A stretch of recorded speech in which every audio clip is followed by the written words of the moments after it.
ضمانتوں پر عمل آوری کے لیے ریاست کی آمدنی میں اضافے پر ریونت ریڈی کی توجہ۔ تلنگانہ کے کانگریس زیر اقتدار ریونت ریڈی حکومت نے 5 ضمانتوں پر مؤثر عمل آوری کے لیے وسائل اکٹھا کرنے پر توجہ مرکوز کی ہے۔ باوثوق ذرائع کے مطابق چیف منسٹر ریونت ریڈی نے ٹیکس وصولی کرنے سے متعلق محکمہ جات کے عہدیداروں کو ہدایت دی ہے کہ وہ ٹیکس وصولی اور حکومت کی آمدنی پر اضافے پر توجہ مبذول کریں تاکہ عوام سے کیے گئے وعدوں کی تکمیل ہو سکے۔ کانگریس نے 6 ضمانتوں کا وعدہ تو کیا تھا جن میں سے 5 پر عمل آوری کا آغاز ہو چکا ہے۔ محکمہ فائنانس سے تفصیلات حاصل کی گئی ہیں کہ ضمانتوں پر عمل آوری کے لیے سالانہ درکار فنڈ کیا ہوگا۔ محکمہ مال نے دسمبر اور جنوری میں اپنی کارکردگی بہتر بناتے ہوئے آمدنی میں 8,000 کروڑ کا اضافہ کیا ہے۔ ان میں سے 5,000 کروڑ ضمانتوں پر عمل آوری پر خرچ ہوں گے۔ اپوزیشن کی جانب سے ضمانتوں پر عمل آوری پر شبہات کا اظہار کیا جا رہا ہے۔ چیف منسٹر نے ریاست کی آمدنی میں اضافے پر توجہ مرکوز کی ہے۔ گزشتہ BRS دور حکومت کی ماہانہ آمدنی 10,000 کروڑ سے تجاوز نہیں کر رہی۔ 7 دسمبر کو حلف لینے والی ریونت ریڈی حکومت نے 2 ماہ میں آمدنی کو 28,425 کروڑ تک پہنچا دیا ہے۔ فروری کی آمدنی کا تعین باقی ہے اور عہدیداروں کو امید ہے ریاست کی آمدنی 15,000 کروڑ سے تجاوز کر جائے گی۔ خواتین کو مفت بس کی سہولت پر حکومت ماہانہ 250 کروڑ روپے خرچ کر رہی ہے، جبکہ 200 یونٹ مفت برقی سربراہی پر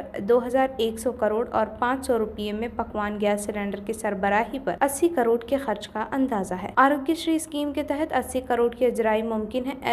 ایسے میں چیف منسٹر نے محکمہ مال کو ٹیکس کلیکشن میں خامیوں کو دور کرنے کی ہدایت دی ہے۔ Commercial taxes, excise, stamps and registration, transport اور مائنز اینڈ منرلز محکمہ جات کو آمدنی میں اضافے پر توجہ دینے کی ہدایات دی گئی ہیں۔ چیف منسٹر نے ٹیکس وصولی میں اضافے کی نگرانی کے لیے اعلیٰ عہدیداروں کو ذمہ داری دی ہے۔